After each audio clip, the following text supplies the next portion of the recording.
बहुत गर्व महसूस हो रहा है कि एक ऐसे व्यक्ति ने जो देश की लगभग स्तर पर आकर देश की रक्षा में अपना योगदान दिया है, उनको मैं आपसे इंट्रोड्यूस करवा रहा हूँ। ये एक ऐसे शख्स हैं जिन्होंने सन ऑफ द सॉइल की तरह धरती से अपनी प्रारंभिक शिक्षा आरंभ की और गांव में ही हायर सेकेंडरी स्कूल के बाद आगे की पढ़ाई जारी की।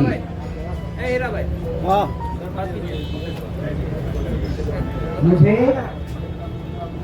उनका धन्यवाद करना चाहिए जन स्वराज पार्टी की तरफ से कि आज lieutenant general SK. Singh, Shri Krishna Singh आज तरारी लोकसभा विधानसभा कॉन्स्टिट्यूएंसी के लिए जन स्वराज पार्टी का उम्मीदवार बनने को तैयार हुए हैं। देश के लिए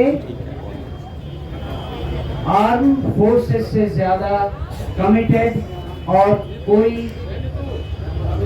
नजर नहीं आता और लेफ्टिनेंट जनरल एस.के. सिंह ने as vice chief of arm staff of Indian army के पद से होते हुए अपना कार्यभार समाप्त किया था।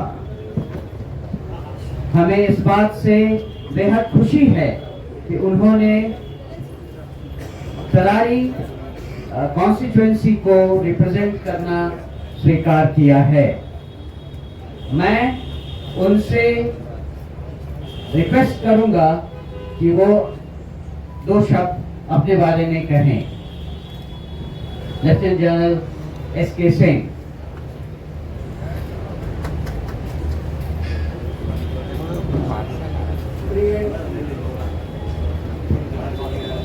प्रेस के भाइयों,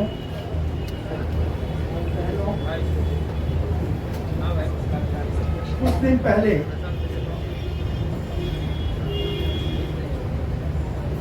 प्रशांत जी से मेरी मुलाकात हुई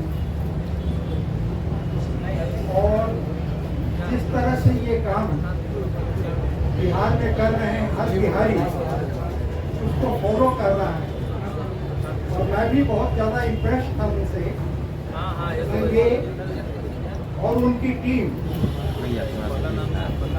गांव-गांव जाकर पिछले 2.5-3 साल से मंथन कर रहे हैं और ऐसे कैंडिडेट्स के ये खोज रहे हैं जो कि सचमुच में देश की सेवा करना चाहता हो, जिसकी छवि ठीक हो और उस तरह से, क्योंकि कैंडिडेट ही सब कुछ है, उसके साथ अपनी पार्टी में बनाकर बिहार के पॉलिटिक्स को अच्छा कर सकते।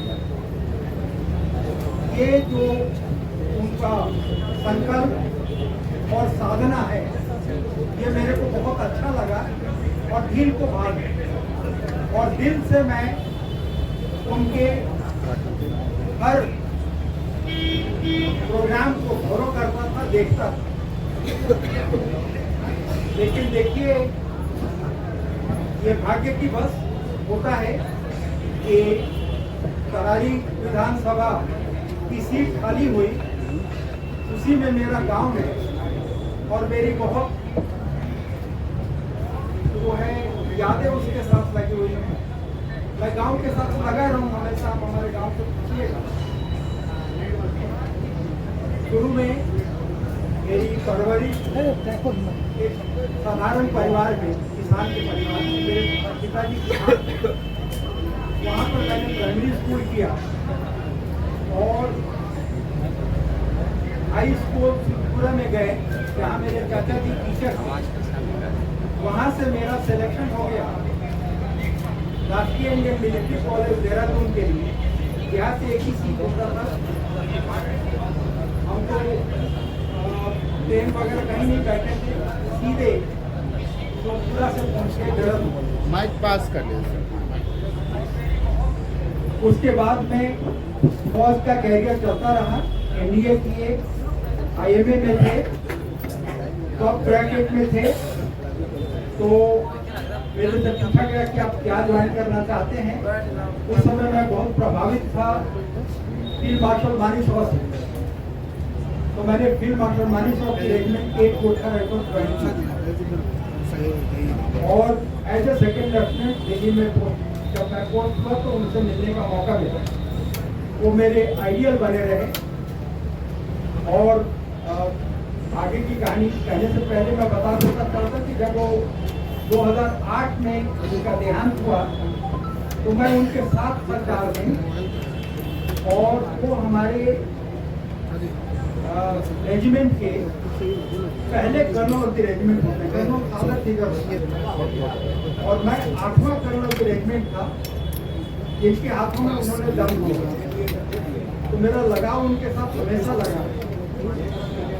फिर उसी बटालियन को मैंने कमांड किया। इंडियन आर्मी के जो लोग जानते हैं सबसे कठिन इलाका होता है सियाचिन ब्रिगेड। मेरे को सियाचिन ब्रिगेड कमांड दिया गया सबसे ज़्यादा टाइम के लिए। उसके बाद मैंने कोड़ा डिवीजन में कमांड किया जहाँ पर कि 2005 में अर्थक्वेक आया था। वहाँ का पूरा रिहैबिलिटेशन करवाया। जनरल सिन्हा जो होते थे उस समय गवर्नर होते थे और मेरे को वहाँ के अति विशिष्ट सेवा मेडल से सम्मानित किया गया। उसके बाद में मैं उसी रैंक में पूना गया सदर्न कमांड में, जहाँ पर कि मिलिट्री वर्ल्ड गेम्स किया जा रहा था पहली बार। उसका पूरा संचालन मेरे हाथों में था और बहुत अच्छा प्रेज हुआ। उसके बाद में मैंने देखा जो कि हमारे इंडियन आर्मी का सबसे कठिन और सबसे बड़ा कोर है, उसका कमांड लिया है। उस समय चाइनीज का जो लिंडर कोर आता उसके लिए पूरा आर्मर्ड रेजिमेंट और टैंक्स उस समय मेरे को मैं ले सकता हूँ कि मेरे को इलेक्ट कराया। वहीं पर वो जो बॉर्डर के जो बना हुआ डिफेंसेस और इंफ्रास्ट्रक्चर बन रहे हैं उस समय स्टार्ट किया गया, जबकि अब बहुत अच्छे क्वालिटी के हो गए। उसके बाद मैं आर्मी कमांडर बनकर के जयपुर में गया। जयपुर में 1 साल काटने के बाद में मेरे को दिल्ली में वाइस चीफ के तौर पर चुना गया। वाइस चीफ के तौर पर जब मैं था तो उस समय उत्तराखंड का जो त्रासदी हुई थी उसका पूरा ऑपरेशनल कंट्रोल मैं ऑफिसर से किया। और उसके बाद जब मैं रिटायर किया 2013 के अंत में, एक दिन में गैप नहीं था मेरे लिए। 4 साल के लिए मेरे को आर्म फोर्सेस ट्रिब्यूनल में एडमिनिस्ट्रेटिव मेंबर के तौर पर वहाँ पर नियुक्ति किया। अब जब मेरा पूरा 41 साल फौज की नौकरी, 4 साल जज की नौकरी, ये सब पूरा होने के बाद जब मैंने पीछे देखा तो मैंने कहा कि अपना मैंने फर्स्ट इनिंग्स जितना हो सकता था देश की सेवा में लगा। अब सेकेंड इनिंग्स में मेरे को अपने गांव की तरफ जाना है। तो मेरा जब प्रशांत जी ने ये प्रपोजल दिया तो मेरे को लगा कि अब मैं इसी के लिए देख रहा हूँ कि जो बचा खुचा समय है वो वापस अपने समाज को देने में बिताऊं। तो जब मैंने अपने गांव से पूछा तो गांव में बहुत उत्साहित हुए लोग, सब लेडीज वगैरह पूरा घर भर गए। सबका यही था कि बबुआ पूजा हमने के लाइफ अच्छा करो। ये जो है ये दिल को छूने वाली बात है। एक हमारे कर्नल साहब ने राजेश सिंह, तो उन्होंने मेरे को फोन किया कि सर हम आपके गांव गए थे और उससे पैरों में पूछ रहे थे कि गाँव जाने का रास्ता कौन सा है। तो उस लड़के ने बोला, अच्छा आप जनू साहब के गाँव जाना चाहते हैं?